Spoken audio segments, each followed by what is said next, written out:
अस्सलाम वालेकुम रहमतुल्लाहि व बरकातहू। वालेकुम अस्सलाम। आपका नाम क्या है? सारा कासिम।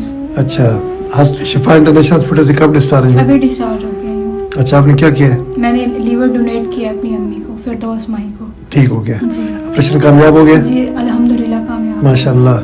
कितना खर्च हो गया तकरीबन? हमारा ऑपरेशन से पहले तकरीबन 18 से 20 लाख हो चुका है। ठीक है। और ऑपरेशन का खर्चा कितना था? ऑपरेशन का खर्चा तो 45 लाख था।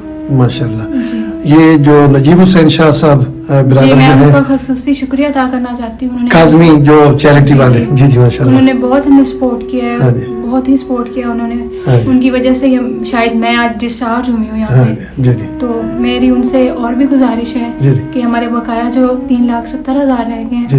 वो भी उनका भी इंतजाम करें ताकि मेरी अम्मी भी डिस्चार्ज हो जाएं और टाइम पे। कितने पैसों का इंतजाम किया नजीब भाई इन लोगों ने? मैंने तकरीबन 15 लाख। माशाल्लाह, अल्लाह ताला को अजर अजीम अता फरमाए। जी। और फॉलो अप का मसला भी अस्सलाम वालेकुम, मैं सवेरा कासिम बोल रही हूँ और मेरी मदर का ऑपरेशन हुआ था लीवर ट्रांसप्लांट। तो मैं सर सैयद नजीब हुसैन और अल-रहबर वेलफेयर ट्रस्ट की शुक्रगुजार हूँ कि उन्होंने लाखों रुपए का इंतज़ाम करके मेरी अम्मी का ऑपरेशन करवाया।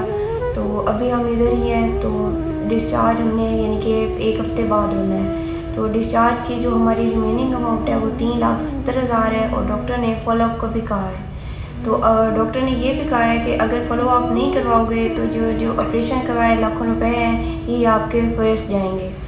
तो मैं सैयद नजीब हुसैन से अपील करती हूँ कि हमारी ये मुश्किल आसान करें और मैं आपके लिए दुआ हूँ और आपकी बहुत ज़्यादा शुक्रगुजार हूँ। जन्म जन्म जन्म जन्म हो तू ही मेरे पास मान हो।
भाइयों से गुजारिश करता हूँ कि आप लोग इन बहनों के साथ बर वक्त हेल्प करें ताकि इनकी माँ को हम बर वक्त डिस्चार्ज करवाएं। वीडियो देखने के लिए चैनल को सब्सक्राइब, वीडियो को लाइक और नोटिफिकेशन का बटन ऑन कर दें। Thank you.